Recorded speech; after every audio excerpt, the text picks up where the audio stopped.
आज की कहानी को सब्सक्राइब करें और बेल आइकन को दबाना बिल्कुल भी ना भूलें।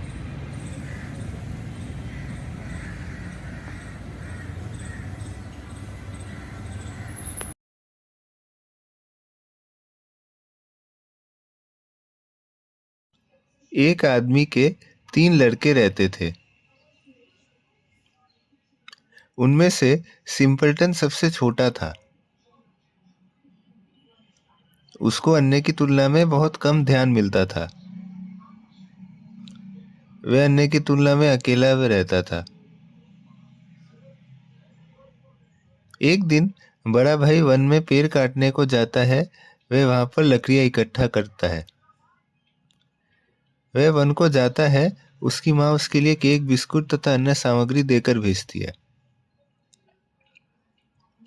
वह वन को पहुंचता है और वहां पर एक बूढ़े आदमी से वो मिलता है। वह आदमी उससे थोड़े खाने की सामग्री मांगता है, परंतु वह भाई उसे देने से इनकार करता है। वह पेड़ की कटाई करने को जाता है, तभी उसके पैर में चोट लगती है। वह आदमी उसको घर की ओर ले चलता है। वह बूढ़ा आदमी बहुत गरीब था। वह आदमी उस पहाड़ी के कच्चे झोपड़ी में रहता था। उसके बाद दूसरे भाई की बारी आती है। उसको भी उसकी माँ खान पान तथा अन्य सामग्री देकर भेजती है। वह भाई भी वन को पहुंचता है।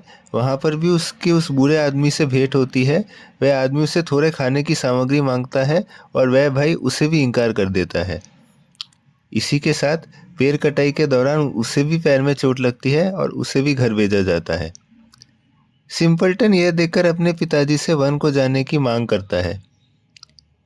उसके पिता उसको जाने से मना करते हैं, परंतु वह तब भी वहां जाने की जिद करता है। आखिर में उसके पिता उसको वन में जाने को कहते हैं। उसकी माँ उसे बासी खाना तथा सामग्री देकर भेजती है। सिम्पलटन वन में पहुंचता है और बूढ़े आदमी से भेंट होती है। वह आदमी उससे खान पान की मांग करता है। वे दोनों मिलजुल कर बैठकर भोजन करते हैं। वह आदमी भोजन से बहुत प्रसन्न होता है और सिम्पलटन को आगे बढ़ने की शुभकामनाएं देता है। वह पेड़ को काटने जाता है, तभी एक सोने की बतख नीचे आ गिरती है। वह उस बतख को लेकर एक सराय पर शरण लेता है। वहां सराय का मालिक था, जहां पर उसके 3 पुत्री थे। लड़कियां उस बतख को देखती हैं, वह बहुत आश्चर्य होती हैं।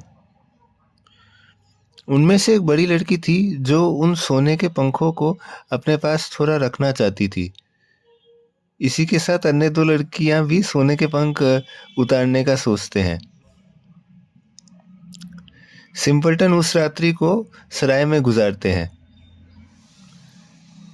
अगले दिन उस सोने के बतख को लेकर एक खेतों को टहलने जाता है।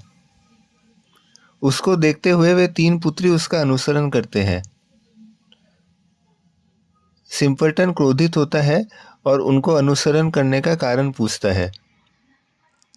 वे लड़कियां उन्हें समझाती हैं। वह उनको वापस सराय में चलने को कहती है। अंत में सिम्पलटन उनको अनुसरण करता है। वे चलते हैं और एक राज्य को जा पहुंचते हैं। वहां पर एक राजा था जिसकी पुत्री कभी नहीं हंसती थी।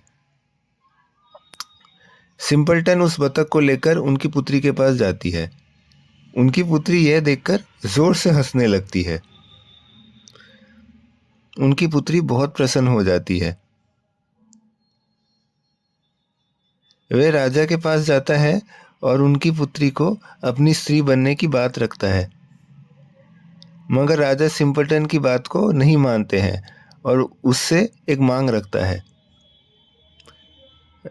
वह एक आदमी को चाहता है जो एक शराब की बोतल पी सके। तभी सिम्पलटन को वह आदमी याद आता है और वह वन में जाकर उसे खोजता है। वह उसे वापस दरबार को ले जाता है। वह बोतल पूरा शराब का पी जाता है। तभी राजा एक और मांग करता है। राजा अपनी पुत्री को सिम्पलटन संग एक जहाज पर सैर करने को कहता है। वह तभी उस आदमी के पास जाता है और उसके पास अपना जहाज होता है जो वह सिंपलटन को सौंपता है। वह राजकुमारी को जहाज पर सैर करा लाता है। इस प्रकार राजकुमारी प्रसन्न होती है और राजा की मांग भी पूरी होती है। राजा अपनी राजकुमारी का सिंपलटन संग विवाह संपन्न कराता है। कुछ दिनों के बाद राजा के गुजरने के बाद सिंपलटन उस राज्य का मालिक बन जाता है।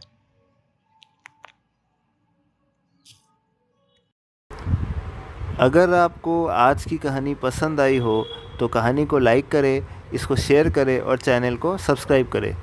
नमस्कार।